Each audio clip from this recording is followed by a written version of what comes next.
Hello again. Our imaginative prayer for today may sound very familiar because it relates pretty closely to a Bible story many of you may know.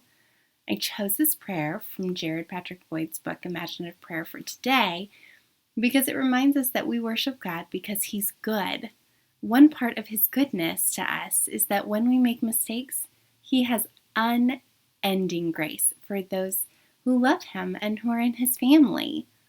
Now, let's close our eyes and take a few deep breaths together.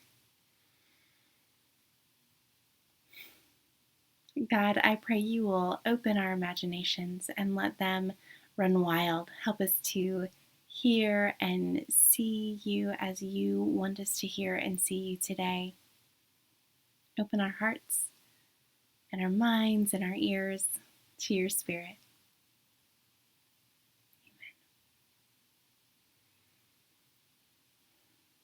With your eyes closed, imagine with me that you are part of a very wealthy family.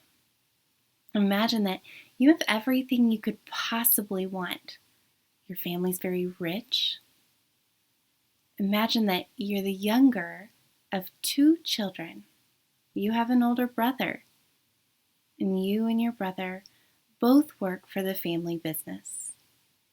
Your father has built the family business over many years, and your family is well known and very successful. Imagine one day your father's talking about what will happen in the future when he can no longer manage the business. You and your brother will divide the business between you. Your brother will get part of the business and you'll take the other part. It's a large business with a great deal of wealth and money involved. What would it be like to know that you will inherit a great deal of money someday? How does it make you feel?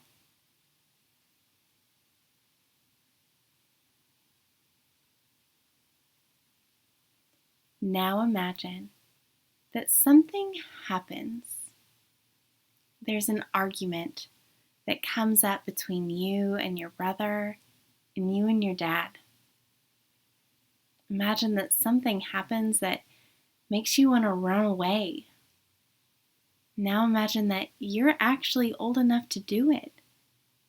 It seems better to first get the money that's coming to you before you leave home.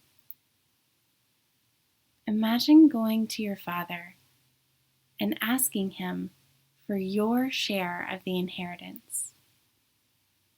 Tell your father you want your inheritance right now.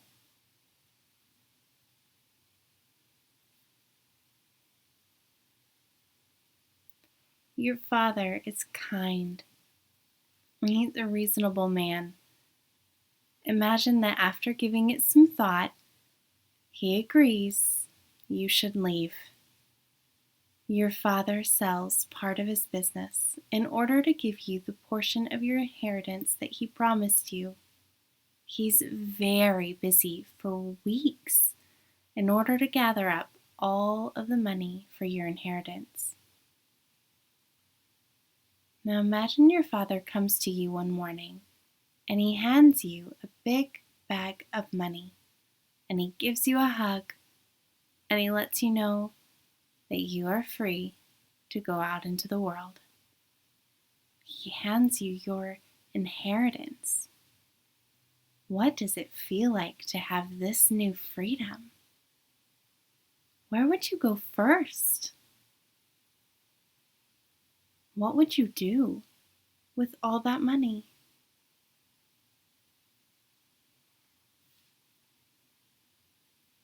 Imagine that you're old enough to drive. You hop into a new car and you drive away to look for a new life. You stop first at your favorite ice cream store. Imagine getting the biggest ice cream sundae you have ever had. You eat it quickly, not how you normally eat ice cream. Normally you eat it slowly, savoring each and every bite. but you have enough money in your backpack to eat an ice cream sundae every day for the next few years. Who needs to savor the ice cream when you can have another one tomorrow? Next, you stop at a restaurant, and the movies, and the comic book store, or your favorite place to buy new clothes. You stop at all the places that you love to visit, and you begin to spend the money that your father gave you. What does the freedom feel like?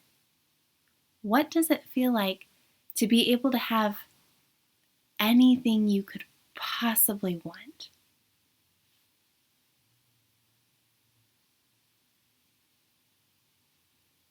Imagine that you live like this for quite some time. You travel far from where you live. You go to Disney World and you meet new friends.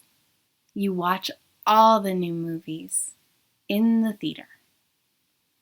You eat ice cream every day. And you do all this for a very long time.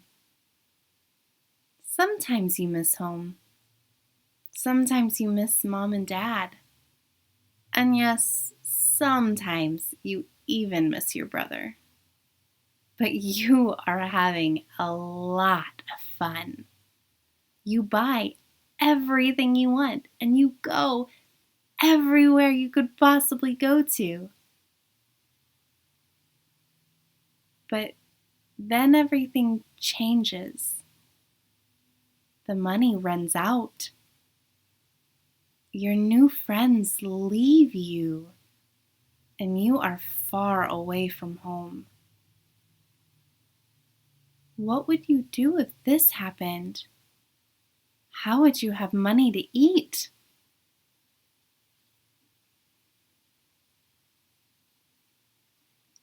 You realize that perhaps you made a mistake. Now you're sleeping on a park bench at night. You have a blanket to cover you, but that's it. You are completely out of money and there's no one to turn to. Imagine how lonely you'd feel so far away from home.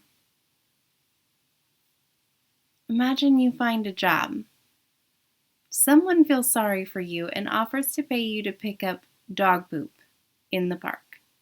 People love to walk their dogs in the park, but dogs poop and somebody needs to clean it up. Today, that somebody is you.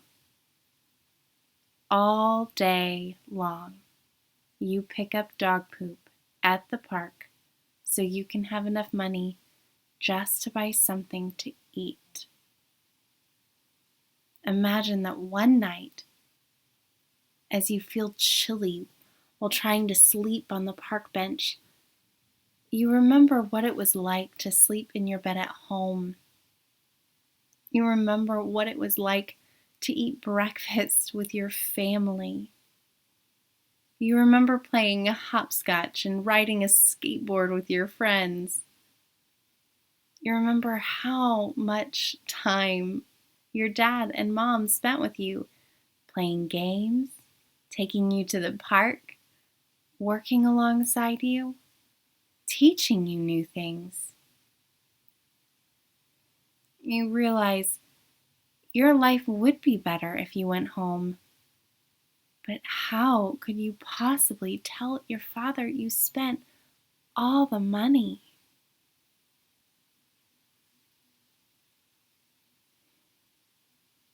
Imagine that you wake up the next morning and you go to the train station to catch a train home.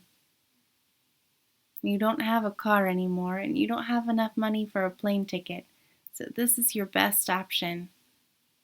It'll take you a couple days to get home this way, but you're convinced you won't survive if you don't. At the very least, you think, you could work in your father's business. Even if he's angry with you, he might still hire you to work at his company. Imagine what you'll say to your dad when you see him. How could you even begin to explain where all the money went? You realize you have made a terrible mistake. You've been mean and disrespectful and unkind. And as you ride the train home, you begin to cry. Do you feel sad, angry, embarrassed?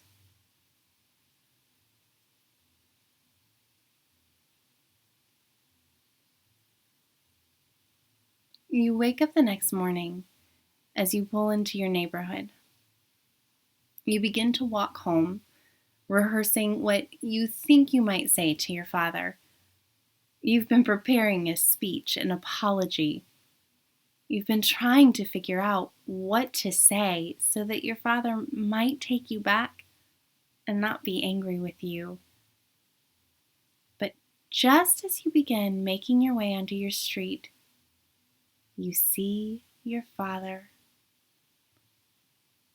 Imagine your father sees you from far off and he begins to run toward you.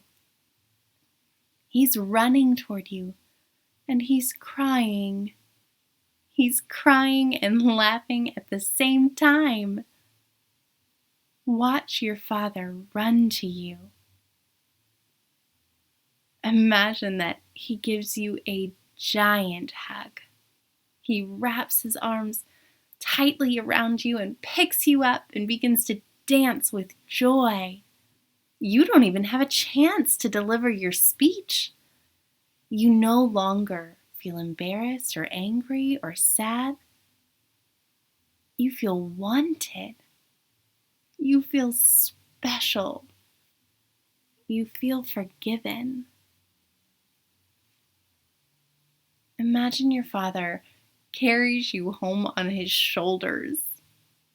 You walk into your home and there's a great big feast that they're throwing for you. Someone brings you the new set of clothes and they give you new shoes to wear.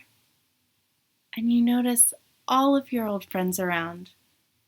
And your family's prepared your favorite food, and yes, your favorite ice cream too. Imagine your father raises a glass and the room goes quiet. Through tears and laughter, your father says, "I am so happy today. My child who was lost has been found. My child who went away has come home again." This is what happens when you make a mistake in the family of God. God loves you. When you're lost, He'll find you. He wants to heal all the broken parts of you. And when you make mistakes, He has never-ending grace for you. Friends, you are loved. Have a great week.